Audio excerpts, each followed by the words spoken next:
little bit of a quandary here. I'm doing an upscale of this Estes Stiletto from the 70s. And looking at those fins on the back, you know, on landing, I don't want those things breaking, so it's okay. Let's do some fiberglass. There's all the parts there for it. So there's these fins here. So I cut those out, did a little video on how I used my razor saw to cut them out. So here they all cut out. So they're light ply. They look pretty good. Just don't want it to break. So, okay, fiberglass them. So I've got some good, I think this is, might be 6-ounce cloth. I don't think so. It's pretty thin. Pretty lightweight fiberglass. So I got a bunch of that. I'm gonna have a pile over here where I keep stuff, you know. Like the big Predator, when I was doing it, I went through several iterations, just kind of learning how to do things. So here's the carbon fiber. So I made some sheets of carbon fiber, vacuum, what do they call that? Infused vacuum, where the vacuum sucks the resin in. So I did that. And so I had these sheets that I had made up.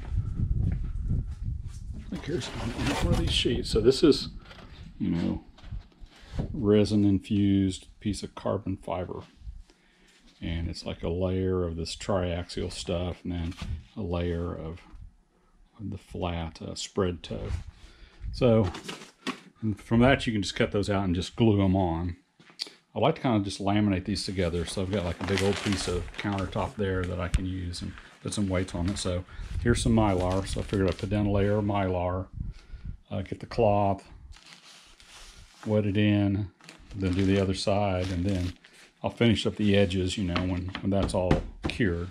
So here's the fiberglass. So here's this is the quandary that I'm going through. So I still have some of that flat spread toe, and this stuff's pretty awesome. So this is what I used on the big Predator. So you can see it's just this very thin,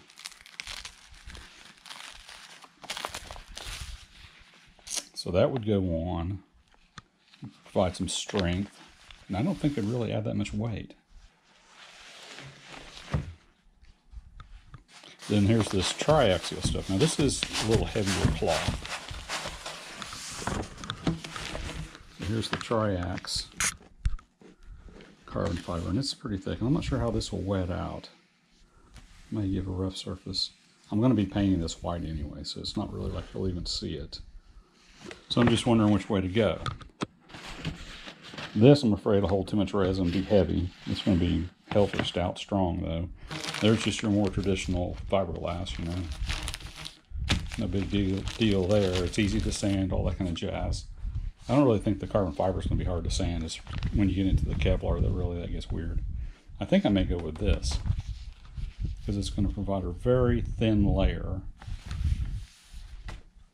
and just with weight. So I'm not going to try to get out the vacuum pump and do all that. That's an awful lot of extra rigmarole. But here's this, you know, this sheet here. It's just one layer of the triax. Kind of has the peel ply surface there, but that's a layer of triax and a layer of the spread toe.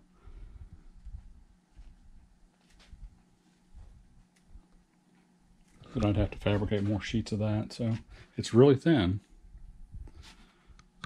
I don't know. What am I going to do? I think I'm just going to do a layer of spread toe on each side. Just because I've got it, and it'll be cool. Even if you'll never see it, I think it'll still be cool. So I'm going to set up for that. Just by the way, if you're wondering what this fabric is I'm going to try and use, this is what it is. Bought it from Composite Envisions, called Textreme. There's actually a coating on the back of it. Can't remember what they call that. I'm not really heavy duty into composite materials, but it basically keeps it together.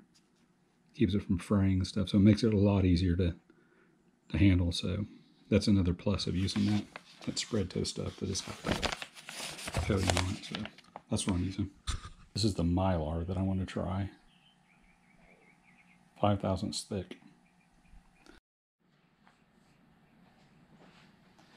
Okay, let's cut off some strips of Mylar. The idea is that the epoxy won't stick to the Mylar. So we'll go Mylar, layer cloth with epoxy, with resin. This, resin, cloth, another Mylar, and then like a sandwich, and then put it all together and weight it down. And hopefully end up with a good, slick finish.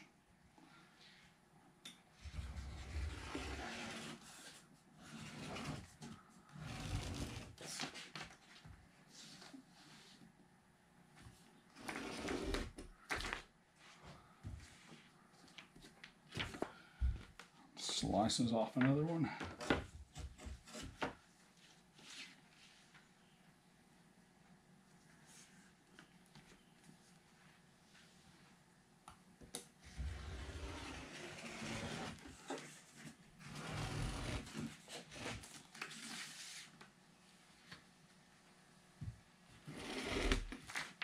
Okay.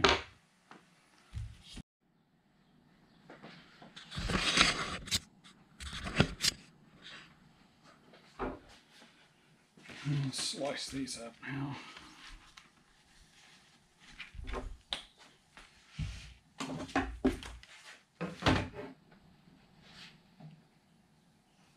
See if I can go through 2 layers of this at once.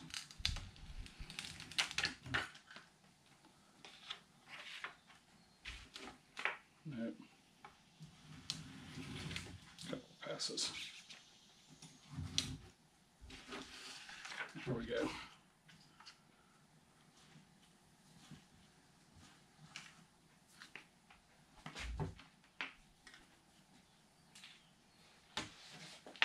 About here.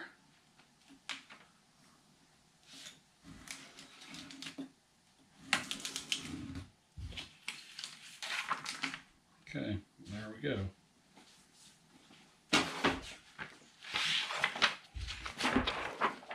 Six pieces of Mylar.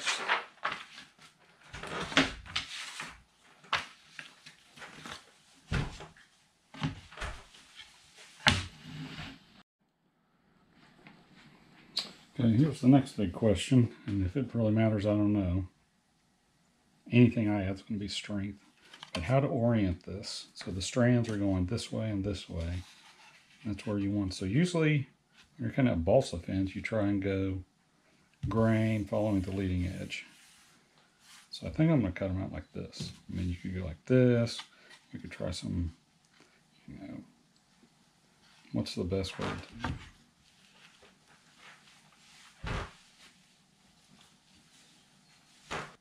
I think that's what I'm going to do.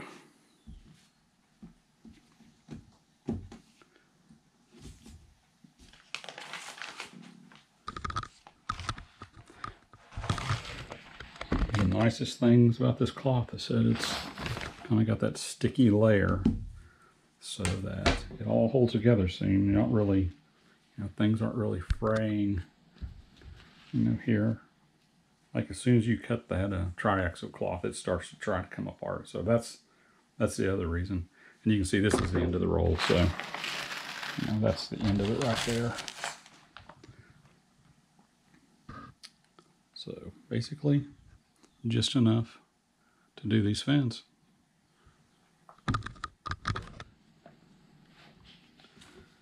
So I'm gonna pick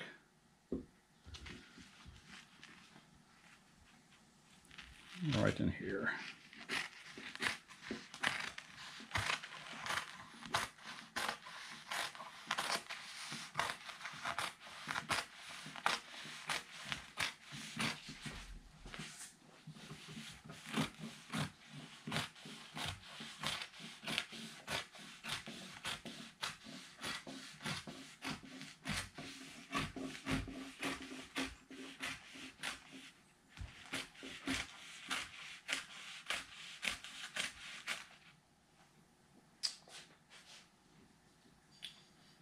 There's that.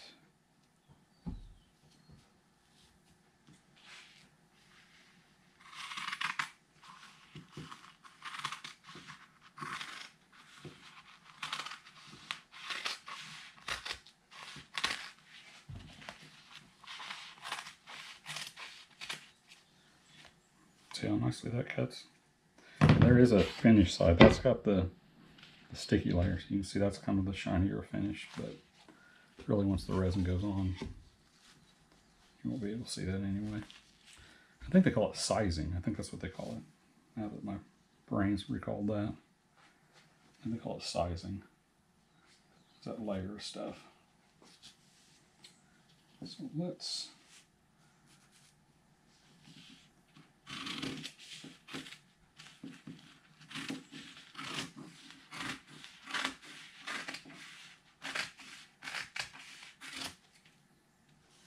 Okay. There's those 3 pieces.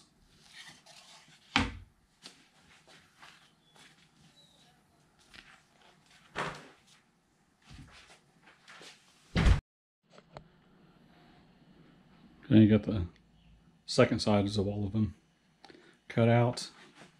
Then there's this one strip left here. I guess I could do the little fins, but I don't think it's really necessary. They won't see the stresses of the big ones. They're kind of short and stubby anyway.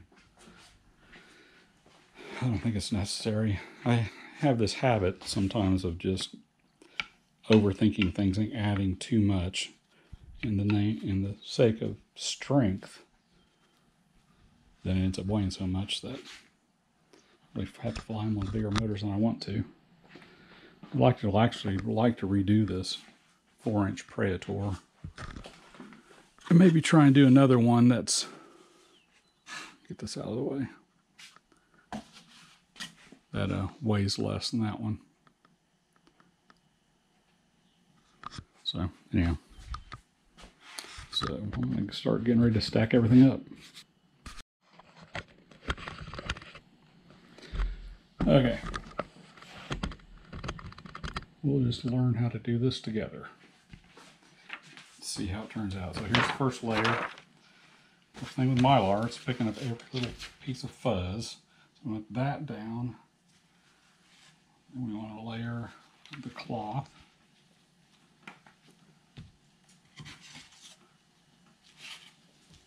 That. Another layer of cloth. Another.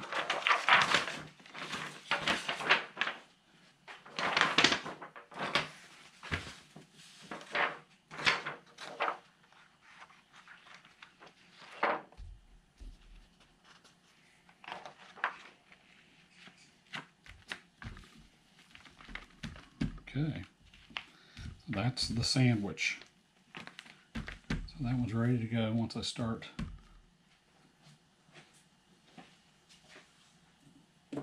stacking it all together. So how do I keep that from flying around? Let's see here. There's one. Oh yeah, I need to make sure I'm getting this. I'm going to have to go back and check that other one. Make sure I'm getting the leading edge lined up the way I want it, the way I intend.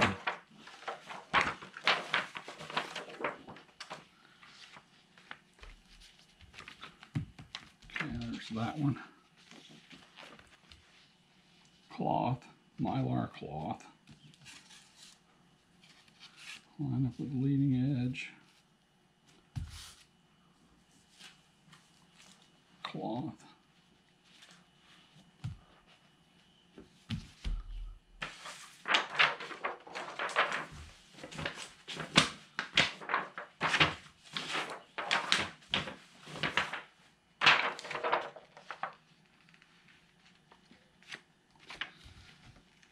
Okay, that's the idea there. Keep those together. I'm using some of that film that the fabric was wrapped up in just to protect the tabletop as much as I can. Many years ago, countertop, we had a kitchen remodel in our house, and I think that was probably the sink cutouts, maybe, or just an extra piece. Anyhow, so they made this little like a cutting board kind of thing, but it's real hard countertop material. So that's what I'm going to lay it all down on. Okay, just going to hold things down together. Each of these sandwiches, I'm going to use West Systems 105 with the 207 hardener, which seems to work pretty good. I know structurally it's probably not the best, but I mean, this is just a sport rocket anyway, so I'm not breaking sound barrier or anything crazy like that right now. What I'm doing here is just cleaning these up a little bit so that they fit in there better.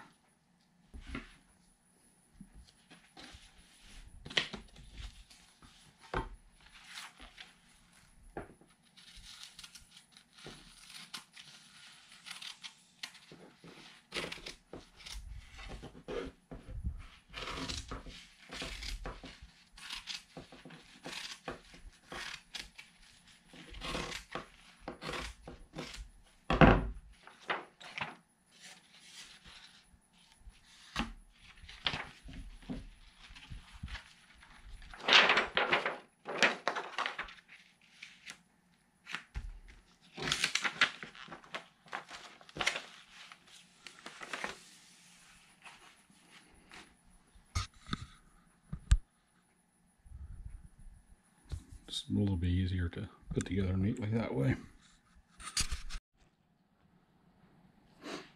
Okay, time to mix some resin.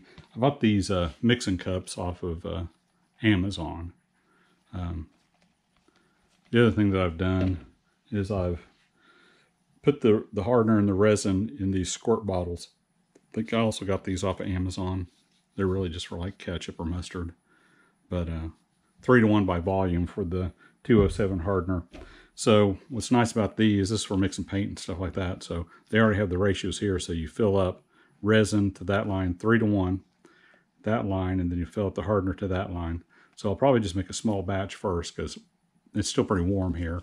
And just see how that goes, how that lasts me. I can always make up another batch. I got a stack of these things too.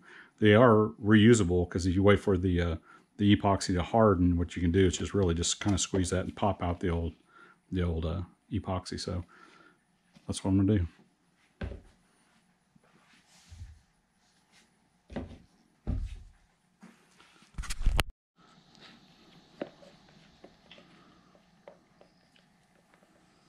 All measured out, kind of just stirring it up, trying not to get too much air into it, but it doesn't really matter.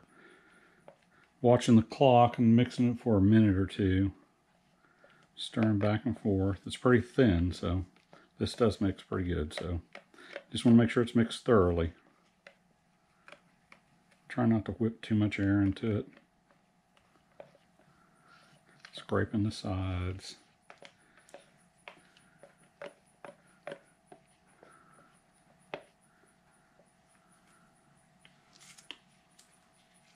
That should be mixed pretty good. Always have some paper towels handy because it's a mess. What I'm actually going to do is pour this into a plate, and the idea here is to get it surface area spread out.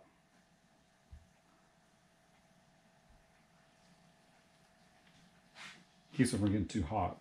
These are exothermic reactions when this epoxy is going in. And what can happen is that it'll start building up heat, and it'll actually just harden quickly, much sooner than you want it to. So the idea there is just going to spread it out and give it a little more surface area to stay cool. Okay, so let's try this. Got my selection of brushes because I don't really know how this is going to go. Let's try our first one.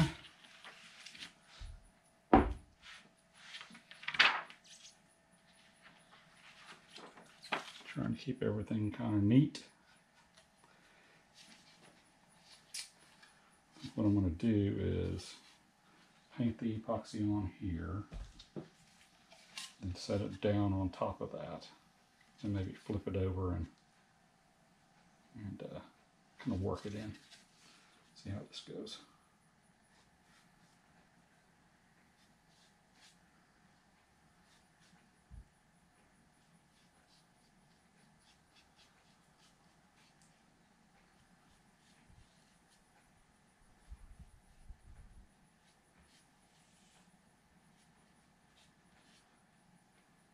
Just using a foam brush, not for any particular reason. Some of those cheap epoxy brushes will leave hairs, and so I'm going to see how this goes, and just, the foam will not leave a stray hair.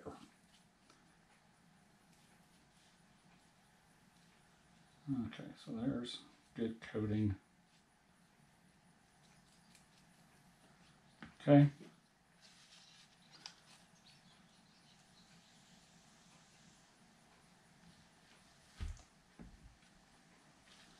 There's that.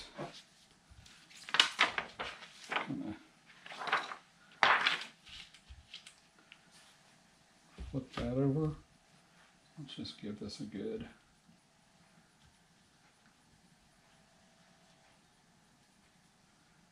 kind of work it in.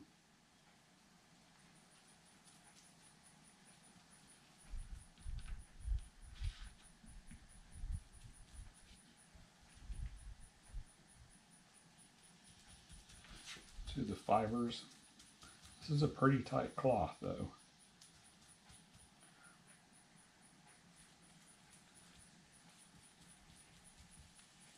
I really just want to make sure everything's wet.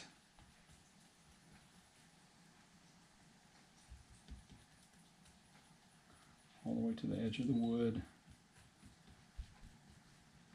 The excess will just be trimmed off.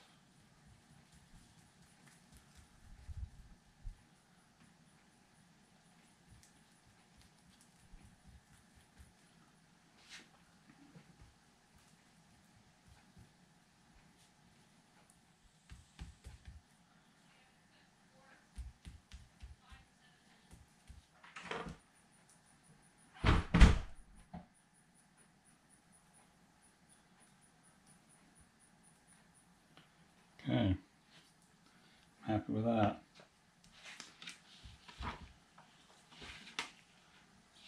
Lift it up, flip it over.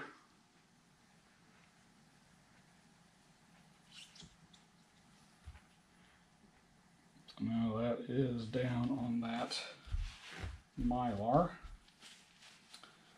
Let's do the same thing here.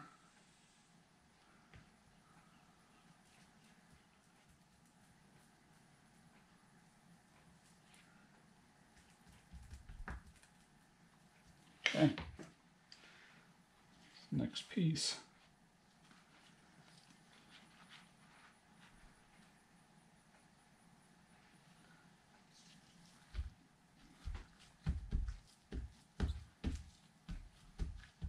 Try not to mess up the fibers there.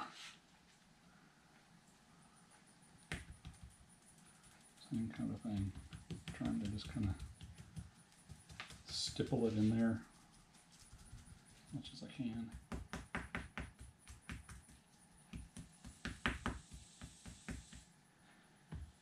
And just kind of give it a little, very lightly. You don't really want to distort the fibers.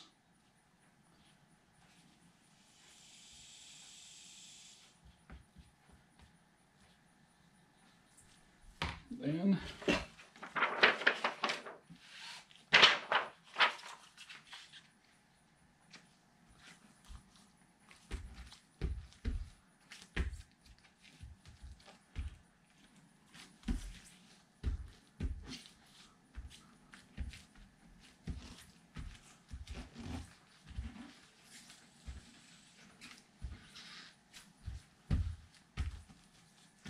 try to work out any air bubbles that I can.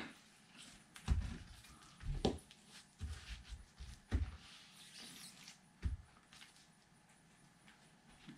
that to the other side.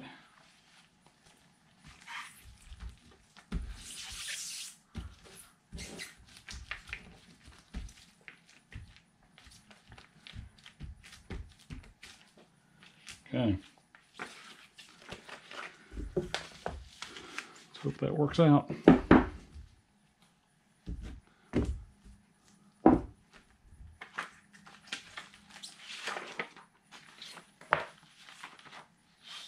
Do the next one.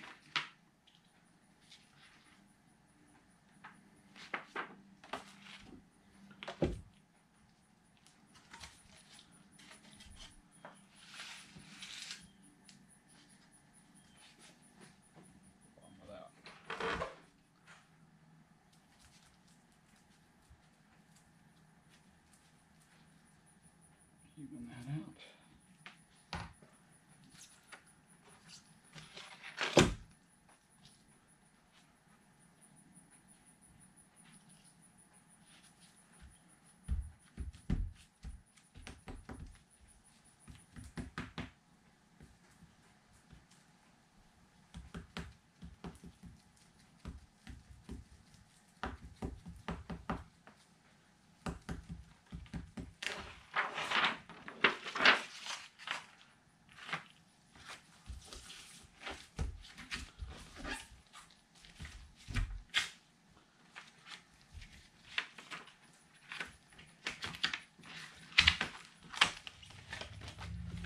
Okay, the other thing I'm trying to do is get the weight on this real quick.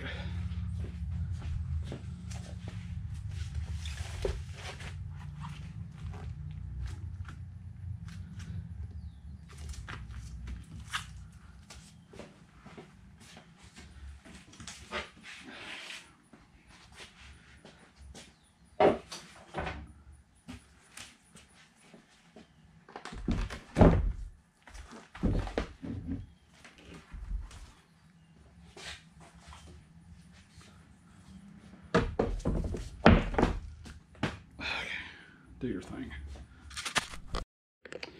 Okay. They're under there. I can't see them, but they're under there. Sandwiched in there, lots of pressure.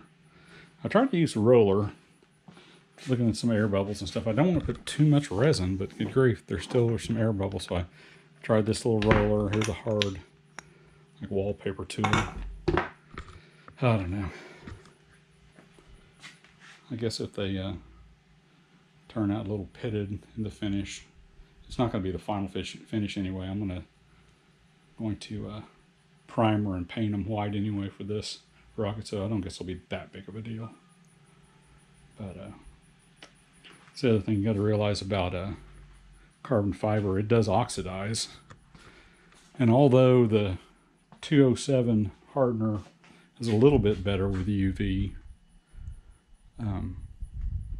you'd still need some kind of a clear coat over it to protect it from UV. There's that can, what is that stuff called, where you pop the top and shake it up, and it's basically a two-part can. What is that called? I can't remember. CRS, can't remember stuff. But anyhow, here's the aftermath. I'm gonna go get some dinner. Here's the other thing that kind of delayed some of this. We got us a new storage building, so I had to tear down the old one. Then the fellows came up this weekend, put this in. So it was like 3D Tetris in my shop with all that stuff in here. So finally, I mean, it's still a mess. Yes, it's still a mess, but don't judge me. But at least now there's room to move around. So anyhow, the fins are down there. I guess we'll pop that little present open in the morning and see how it turns out. Okay, it's the next morning. Let's see what we got.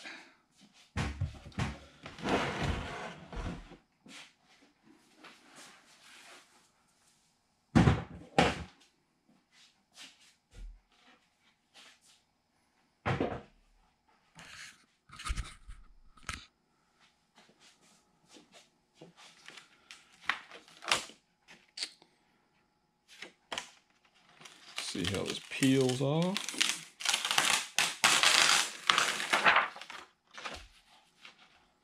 Some dry spots there.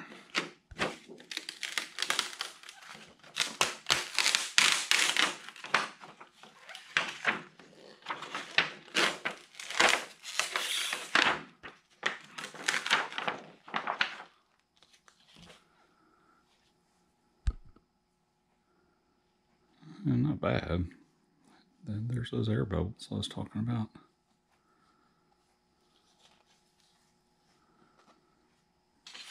I wonder if I can fix that. It's a little bit more resin, some Mylar. So this one came out.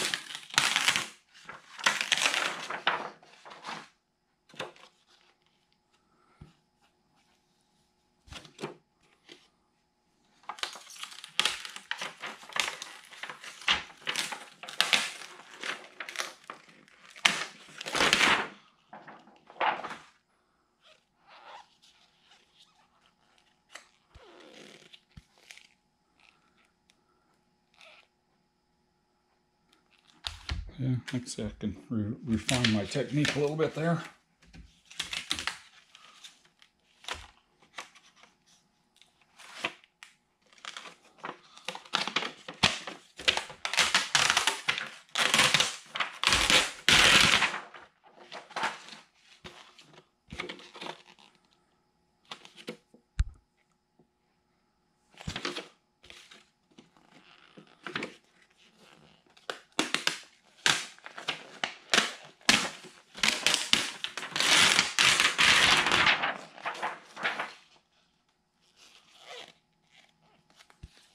Probably the best one.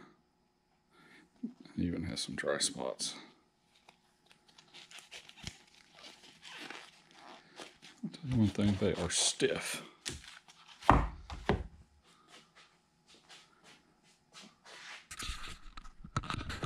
too bad. See how the trimming goes here.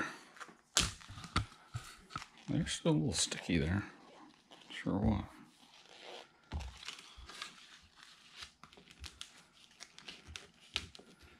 Find that edge.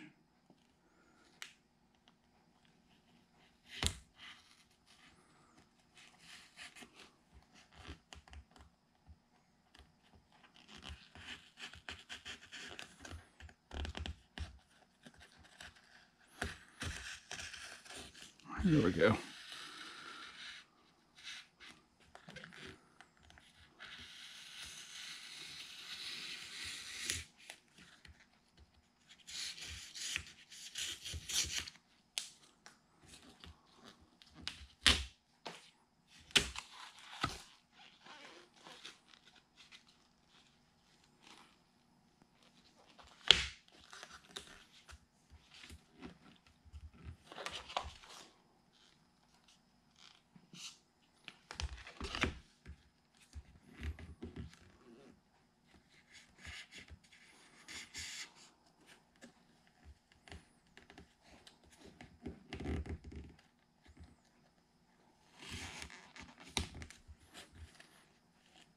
Still a little leathery.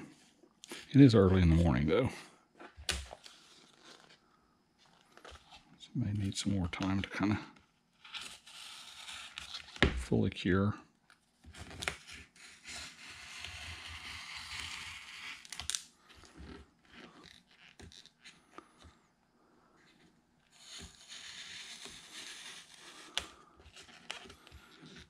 I found it this time.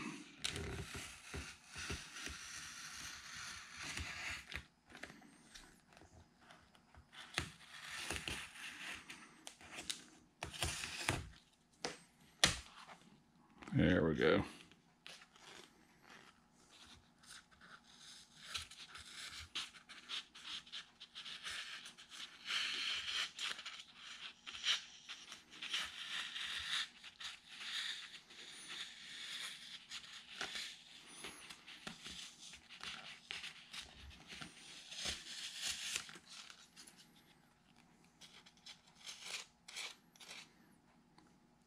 So really, just a lot more of that.